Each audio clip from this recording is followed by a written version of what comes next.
Insecurity ruins lives. Instead of enjoying our lives, enjoying the world around us, we spend all of our time worrying about ways in which we are inadequate. I'm about to play you a powerful clip from my live retreat that is going to shift your perspective on your own insecurities.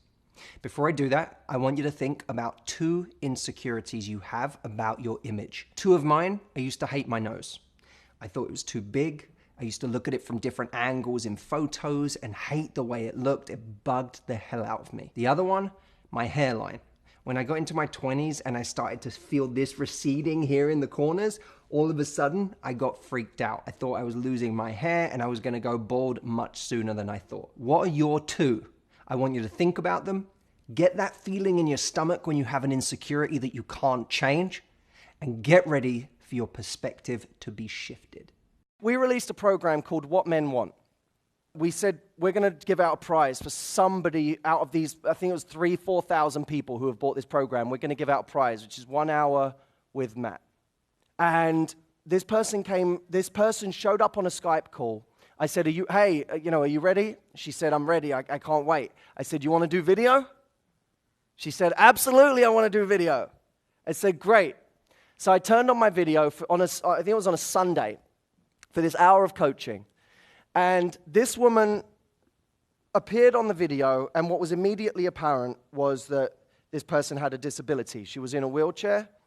She said, Matt, it's so good to speak to you. I'm a big fan of everything you do. I have to ask you, how do I get this guy who is a friend to be more than a friend? I said to her, well, how often do you see this person? She said, not really ever. We just text. I said, well, how often do you go out? She said, only about once a month. I leave the house. I said, well, forgive me for asking, how much help do you need? She said, well, my parents are the only ones that I go out with. They take me out of the house. They have to help me use the bathroom when we go to coffee shops or when we're anywhere. I really can't do anything other than talk without help. How do I get this friend to be more than a friend?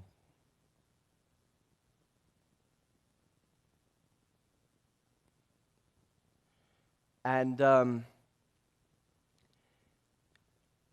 she said,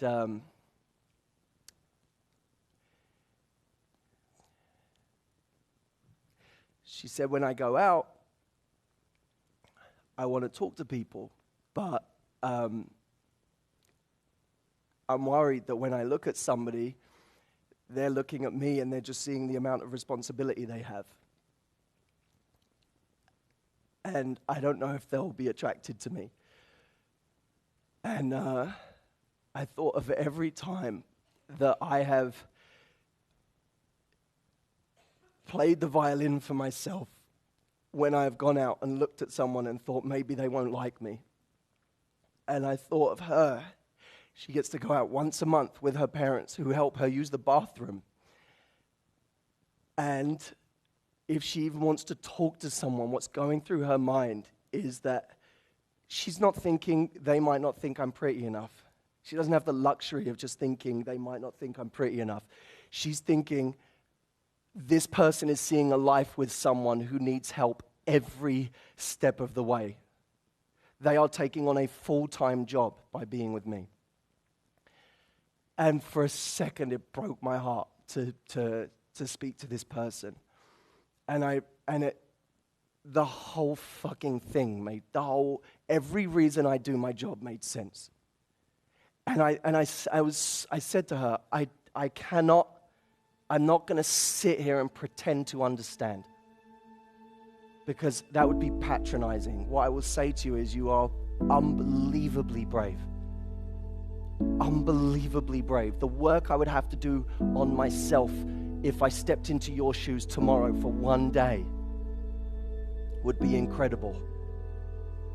And you're already there.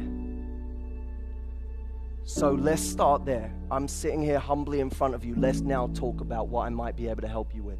Let me tell you what I've learned and what we can do.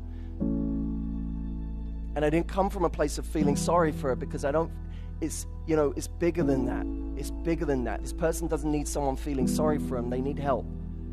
They need someone who gives them advice the same way I would anybody else.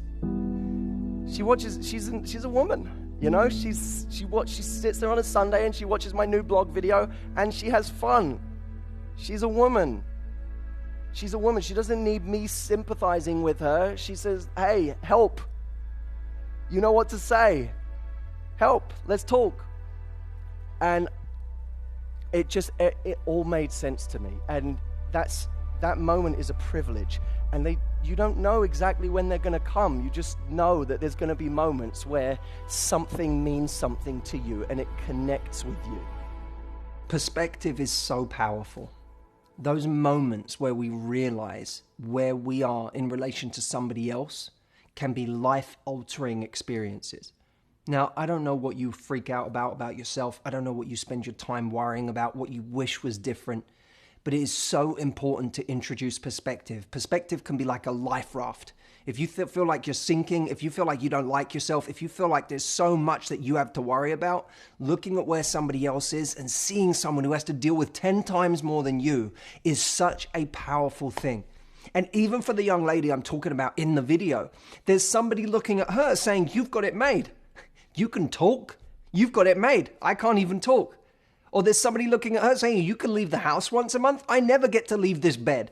Or I don't even know if I'm going to be here 6 months from now. You know that you're alive 6 months from now. You know you're healthy enough. I don't even know if I'm going to be around. You've got it made. Perspective can be a shortcut to gratitude, to being grateful for what you have instead of being preoccupied with what's wrong, the ways in which you feel you're inadequate. Now, perspective can also be limited. Many of us get perspective in a moment, something that shifts us, and then we forget about it. The moment we engage again with our personal suffering, we forget about that lesson we learned. That's the problem. So perspective can be a life raft, but that's not the same as happiness.